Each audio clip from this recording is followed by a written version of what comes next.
Hello everyone, ভিডঙ্গ.com ওয়েবসাইটে তোমাদের সবাইকে স্বাগত জানাই। আমি সৌরভ দে, তোমাদের ম্যাথ টিউটর।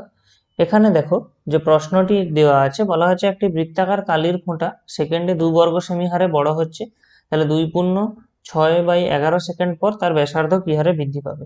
তো আমি প্রথমে একটা জিনিস ধরি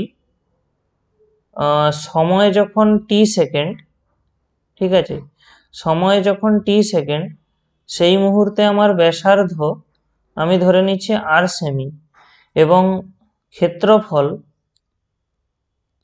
ধরে নিচ্ছি এ সেমি স্কোয়ার।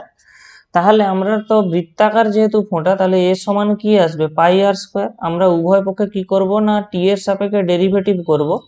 তাহলে আমরা ডি এ ডিটি পাবো, পাইটা ধ্রুবক হওয়ার জন্য বাইরে থাকবে, এবং আর স্কোয়ারের ডেরিভেটিভ কি আসবে, 2r dr dt। এবারে আমাদের প্রশ্ন অনুযায়ী দেখো এই ডি এ ডিটির মানটা দেওয়া আছে 2 বর্গ সেমি, ঠিক আছে, 2 বর্গ সেমি প্রতি সেকেন্ড, কারণ ডি এ ডিটি মানেই তো ক্ষেত্রফল বৃদ্ধির হার, অর্থাৎ 2 = 2πr dr dt।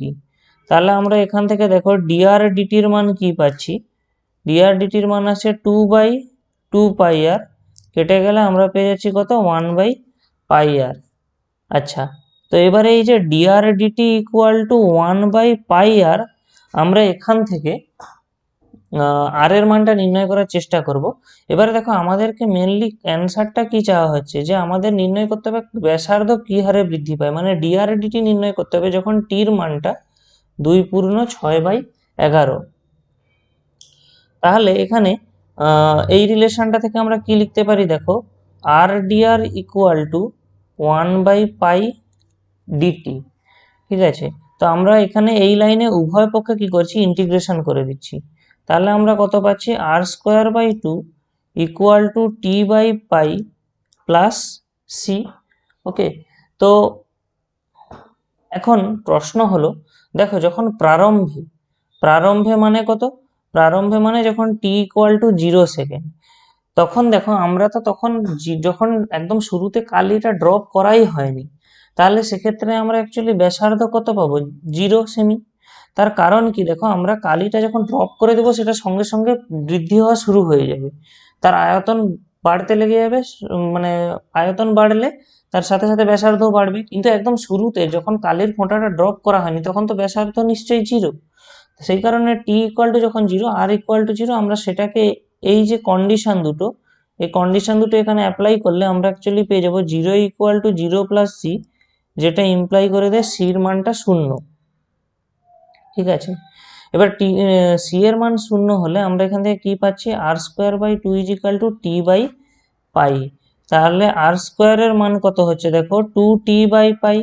এবারে আমরা আরটা কখন নির্ণয় করতে চাচ্ছি, আমরা আর নির্ণয় করতে চাচ্ছি তখনই যখন টির মানটা 2×6/11, এটা মানে কত অ্যাকচুয়ালি, 28/11। তাহলে আমরা পুট যদি করে দিই, এখানে আমরা কত পাবো, 2 × 28/11/22/7।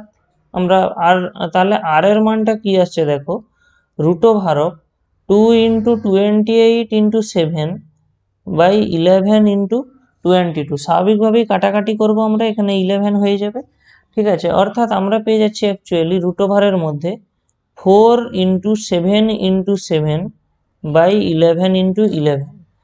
অর্থাৎ আর এর মান যেটা আসছে সেটা হলো কত, 2 × 7/11, মানে 14/11 সেমি। অর্থাৎ টি এর মান যখন 28/11 সেকেন্ড, তখন আমাদের আর এর মান 14/11 সেমি। এবারে আমাদের কাজ কি ছিল, dr dt নির্ণয় করা, যখন টি এর মান ওই 2×6/11, এবং আমরা দেখেছিলাম dr dt এর মান এসেছিল 1/πr, ঠিক আছে। তাহলে আমরা আবার বসিয়ে দিই, কারণ আর এর মানটা যখন টির মান 2×6/11, তখন আমরা অলরেডি আর এর মান 14/11 নির্ণয় করে রেখেছি, অর্থাৎ আমরা এখানে পাবো 22/7 × 14/11। এখানে যদি আমরা কাটাকাটি করে 2, এবং এখানেও চলে আসবে 2, অর্থাৎ 1/4। তাহলে, এবং এটা অবশ্যই কি আসবে, এখানে একক আসবে, সেমি প্রতি সেকেন্ড, অর্থাৎ প্রত্যেক সেকেন্ডে আমার কত সেমি হারে বৃদ্ধি পাচ্ছে সেটা যদি লিখি, তাহলে আমরা এখানে বলবো অতএব ব্যাসার্ধ প্রতি সেকেন্ডে 1/4 সেমি হারে বৃদ্ধি পাচ্ছে। এটাই হবে আমাদের এখানে রিকোয়ার্ড অ্যান্সার। ভিডঙ্ক.com ওয়েবসাইটে ম্যাথটি দেখার জন্য অসংখ্য ধন্যবাদ জানিয়ে এরকমই নানা প্রশ্ন তাদের সমাধানের জন্য আমাদের ওয়েবসাইটটি ভিজিট করো।